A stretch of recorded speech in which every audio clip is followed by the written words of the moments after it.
मैं नई नई जवान हुई थी जब एक रात भाई और भाभी के कमरे में झांक कर सब देख लिया। भाभी के कमरे में झांकने की आदत ने मुझे हाथ की लज्जत लेने पर मजबूर कर दिया था। मैं छोटी उम्र में ही जवान औरत की तरह लगने लगी थी। भाई की नज़र में मैं अभी बच्ची थी, इसलिए उनका ज़्यादा ध्यान मेरी तरफ नहीं था।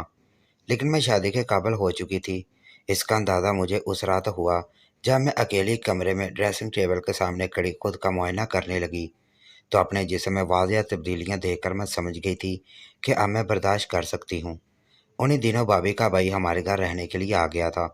वह जवान और खूबसूरत था। मैं जानबूझकर उसके सामने बिना दुपट्टे के फिरती और अपने गोरे वजूद का नज़ारा करवाती। एक दो दफ़ा मैंने चोरी छुपे देखा तो वह नज़र जमाए मेरे सीने पर ही देखता। मैं समझ गई थी कि थोड़ी कोशिश की जाए तो बात बन सकती है। भाई और भाभी तो रात होते ही अपने कमरे में बंद हो जाते। मैं बिला नागा अपने भाई और भाभी का प्रोग्राम देखने के लिए खिड़की पर खड़ी हो जाती। एक रात में ऐसे ही देखने में मसरूफ़ थी कि अचानक मुझे अपने कंधे पर किसी का हाथ महसूस हुआ। मैंने पीछे मुड़कर देखा तो भाभी का भाई खड़ा था, जिसे देखते ही मेरा रंग फ़ाक़ हो गया। मैं वापस पलटने ही लगी थी कि उसने मेरा हाथ पकड़ लिया और कहने लगा, अगर इतना ही शौक़ है तो हम दोनों ये खेल खेल सकते हैं। किसी को पता भी नहीं चलेगा और तुम्हें मज़ा भी दूसरे रास्ते से दूंगा। मैंने थोड़ी हिम्मत की और कहा, मैंने पहले कभी ऐसा काम नहीं किया, पर एहतियात के साथ अगर कर सकते हो तो फिर मैं मना नहीं करूँगी।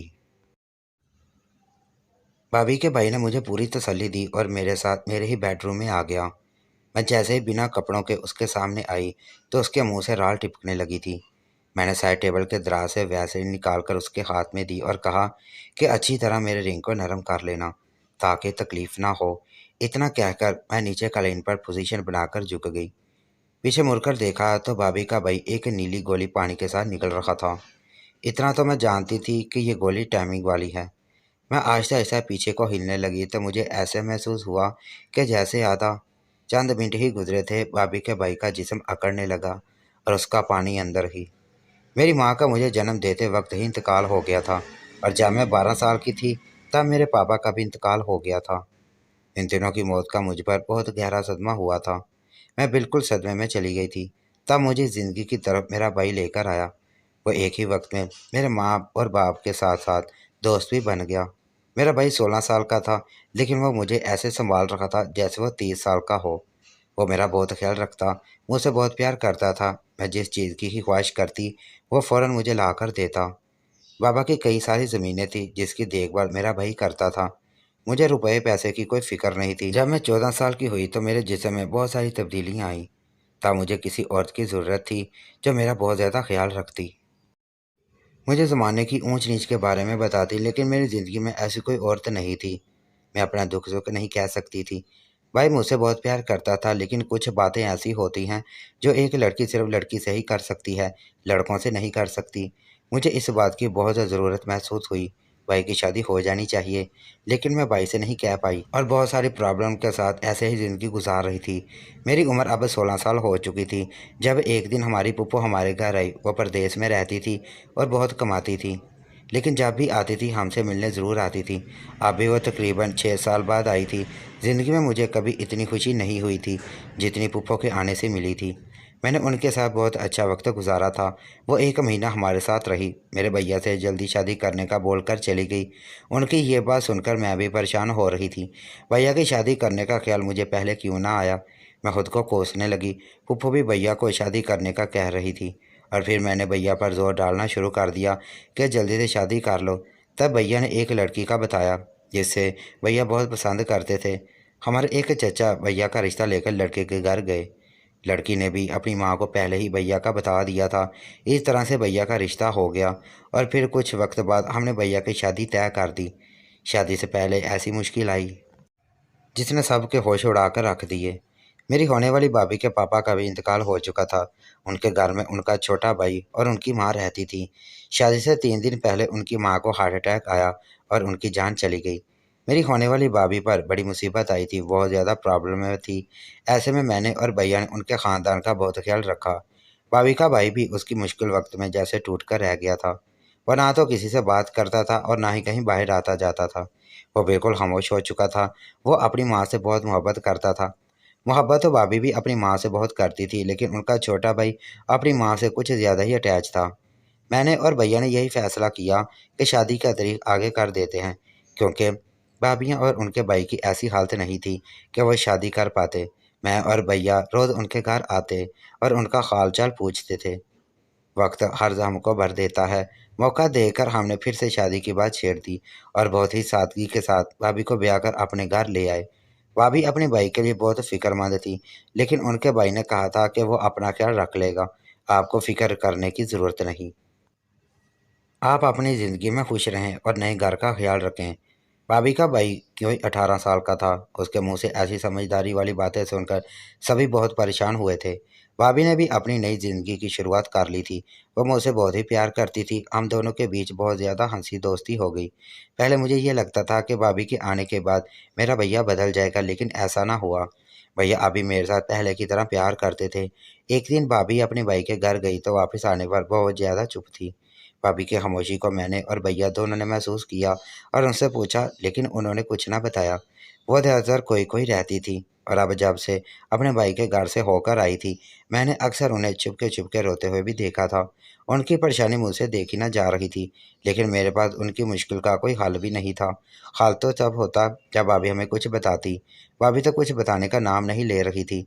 एक दिन मैं भैया के लिए खाना बना रही थी, तब भैया पर बहुत ज़्यादा गुस्सा है और कहा, जो मसला है वो मुझे को बताओ, उसका हल निकालूंगा। चुप रहने से प्रॉब्लम का हल नहीं निकलेगा। भाभी भैया के हिस्से घुस करने पर रोने लगी। भाभी को रोते देखकर मेरी और भैया की फिक्र बढ़ गई, क्योंकि मुझे अब लग रहा था कि ज़रूर कोई ऐसी बात है जो बड़ी है और भाभी हमें बताते हुए हिचकिचा रही है। भैया के पूछने पर भाभी ने अपने रोने की जो वजह बताई, उसे सुनकर हम दोनों की हंसी आ गई थी।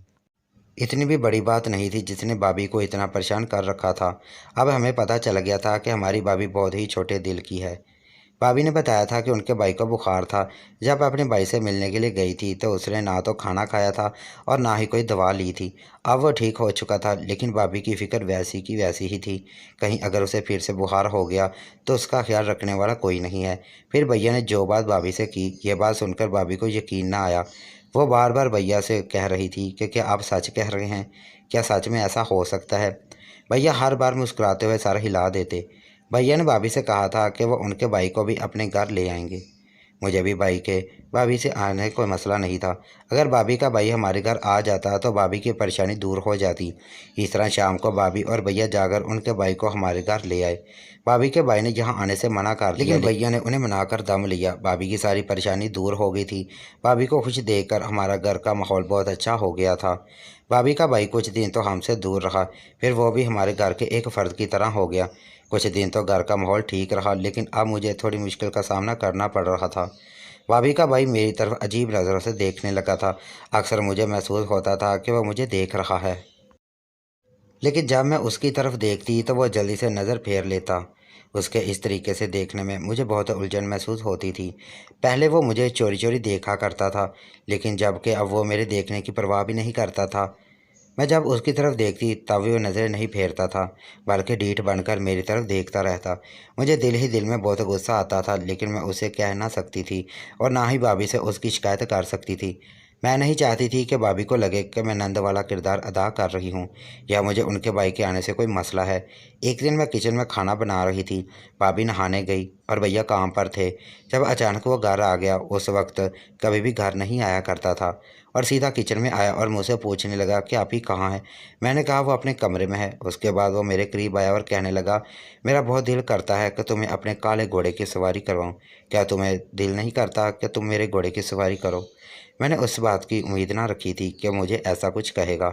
मैंने गुस्से से उसकी तरफ देखा और कहा, तुम अपने काम से काम रखा करो, मेरे साथ ज़्यादा फ्री ना हो, वरना मैं भी भाभी को तुम्हारी शिकायत कर दूंगी।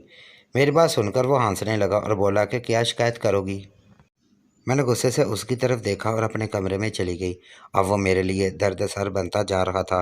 मैं चुपचाप ज़िंदगी गुजार रही थी। मैंने यही फैसला लिया था कि किसी को कुछ नहीं कहूँगी, बल्कि चुप रहकर ही इस मसले का हल निकाल लूँगी।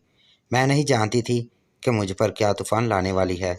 अगर मुझे इस बारे में ज़रा भी अंदाज़ा होता तो मैं भैया को सारी बात बता देती, लेकिन अब बहुत देर हो चुकी थी। भैया और भाभी किसी की शादी में गए थे। उन्होंने मुझे भी साथ चलने के लिए कहा था, लेकिन अगले दिन एक ज़रूरी टेस्ट था जिसकी वजह से मैंने उनके साथ जाने से मना कर दिया था और फिर अपनी बुक लेकर बैठ गई ताकि कुछ पढ़ सकूं।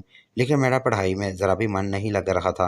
मुझे अकेले घर में डर लग रहा था क्योंकि मैं कभी भी अकेले घर में नहीं रही थी। भैया भाभी को अगले दिन वापस आना था। जैसे ही शाम हुई, भाभी का भाई घर आ गया। मैं थोड़ी घबराई लेकिन अपने कमरे में जाकर बैठ गई थी। हर तरफ अंधेरा छाया हुआ था और मुझे अंधेरे से बहुत डर लग रहा था। एक तो हमारे मुल्क में कि मौसम थोड़ा सा भी ख़राब हो तो लाइट चली जाती है और फिर आने का नाम नहीं लेती। अपने कमरे में बैठी सोच में गुम थी जब अचानक ही मुझे ऐसा महसूस हुआ जैसे किसी ने मेरे कमरे का दरवाज़ा खोला हो। मैंने जल्दी से मोबाइल उठाकर उसकी लाइट जलाई लेकिन किसी ने आगे बढ़कर तेज़ी से मेरे मुंह पर हाथ रख दिया और मुझसे कहा कि चुपचाप मैं उसके साथ चलूं। मैं उसकी आवाज़ को पहचान गई थी, वो भाभी का भाई ही था। मैंने खुद को छुड़वाने की कोशिश की तो उसने मेरे मुंह से हाथ हटाकर मेरे दोनों बाजू को बांध दिया और मुझे सख्ती से पकड़ लिया। मैंने उससे कहा कि मैं तुम्हारे साथ कहीं नहीं जाऊंगी लेकिन उसने मेरी ना सुनी और मुझे अपने साथ घसीटना शुरू कर दिया। मैं किसी बेजान मुर्दे की तरह उसके साथ घसीटती चली जा रही थी। मुझे समझ नहीं आ रहा था मैं अपनी हिफाजत कैसे करूं। वो मुझे घर से बाहर ले जाने लगा तो मेरी जान निकलने वाली हो गई। ना जाने वो मुझे कहाँ लेकर जा रहा था और मेरे साथ क्या करने वाला था। उसने ज़बरदस्ती मुझे गाड़ी में डाला और गाड़ी चलाना शुरू कर दी। मैं उसके सामने बिल्कुल बेबस हो चुकी थी, कुछ भी ना कर पाई। वो मुझे एक सुनसान जगह पर ले गया, जहाँ पर एक इमारत बनी हुई थी।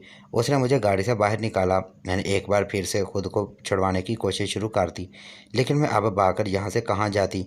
एक तो सुनसान इलाके से मुझे वैसे ही डर महसूस हो रहा था, दूसरा उसका बहरो मुझे काफ़ी डर लग रहा था। भैया और भाभी के आने के बाद भाई मुझे ऐसे रूम में देखा है, मुझे इस बात की उम्मीद नहीं थी।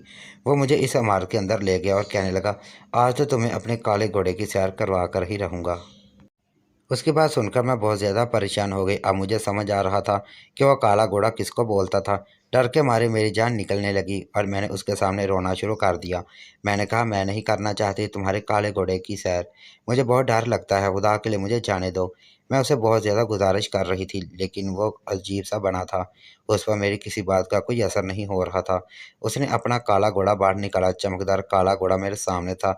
देखने में बहुत खूबसूरत था लेकिन उसकी सवारी करने का सोचकर मुझे उसकी तरफ देखकर भी डर लग रहा था, क्योंकि वह काला घोड़ा बहुत ही घसील नजर आ रहा था। ऐसा लग रहा था जैसे वह मुझे मार देगा। उसने मुझे दोनों हाथों से ऐसे उठा लिया जैसे मैं कोई बेजान हूँ या फिर मोम की गुड़िया हूँ। उसके बाद उसने मुझे घोड़े पर बिठाया और घोड़े की लगाम पकड़ ली। वो घोड़े को दौड़ा रहा था और मैं डर के मारे बेहोश होने वाली थी। घोड़ा बहुत तेजी से भाग रहा था। भाभी के भाई ने मुझे बहुत मजबूती से पकड़ रखा था, कहीं मैं गिर ना जाऊं या बेहोश ना हो जाऊं, कहीं गिरकर चोट ना लग जाए। जब घोड़े की सवारी करके हम थक गए तो वापस आकर भाई के भाई ने मुझे प्रपोज कर दिया और अपना अस्तबल दिखाने लगा। उसने बहुत ज़्यादा घोड़े पाल रखे थे जो बहुत ज़्यादा खूबसूरत थे। मेरा दिल कर रहा था कि मैं उनके हाथ लगाकर देखूं। भाभी का चुप रहने वाला भाई जो अलग ही कर रहा था, मुझे नहीं पता था कि वो अंदर से इतना बहादुर होगा और मुझसे इतना प्यार करेगा। मुझे भैया के चेहरे पर गुस्सा देखकर बहुत डर लग रहा था। मैं अपने भैया के पीछे छुप गई। ये भी अजीब बात थी, आज ही उसने मुझे प्रपोज किया था और आज मुझे उससे प्यार हुआ था और आज ही वो मुझे अपने लिए सबसे हमदर्द लगने लगा था। ऐसा लग रहा था जैसे उससे ज़्यादा मेरी हिफाजत कोई और नहीं कर सकता। भाभी परेशान होकर आगे बढ़ी और अरहम से पूछने लगी कि तुम लोग कहाँ गए थे, हम तुम्हारे लिए इतने परेशान हो रहे थे और मरियम भी घर पर नहीं थी।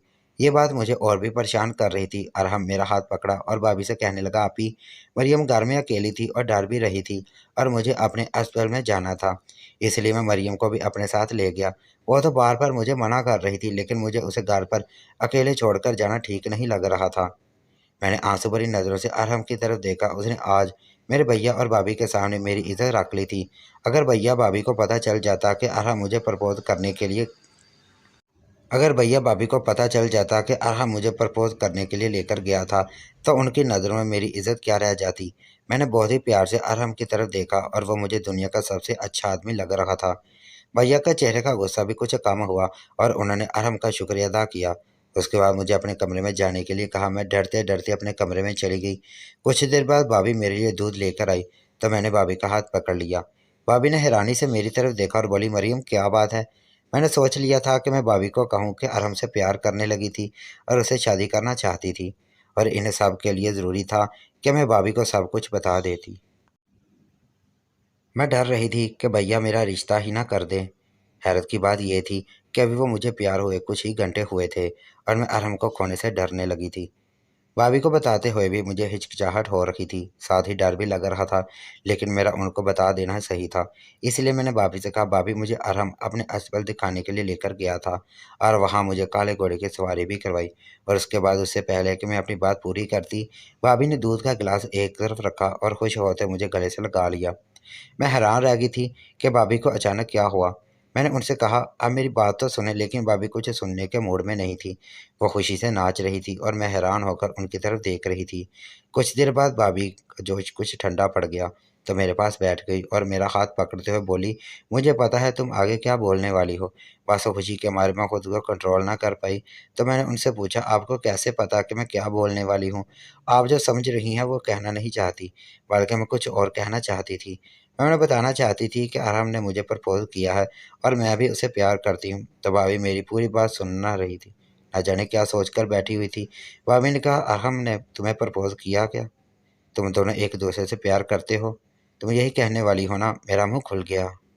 मैंने कहा, जी यही कहने वाली हूँ, लेकिन आपको इस बात के बारे में कैसे पता? क्या अरहम ने आपको पहले बता दिया था? मेरी बात सुनकर भाभी ने ना में सर हिलाया और कहने लगी, नहीं, मुझे अरहम ने कुछ भी नहीं बताया। उनकी इस बात ने मुझे और हैरान कर दिया।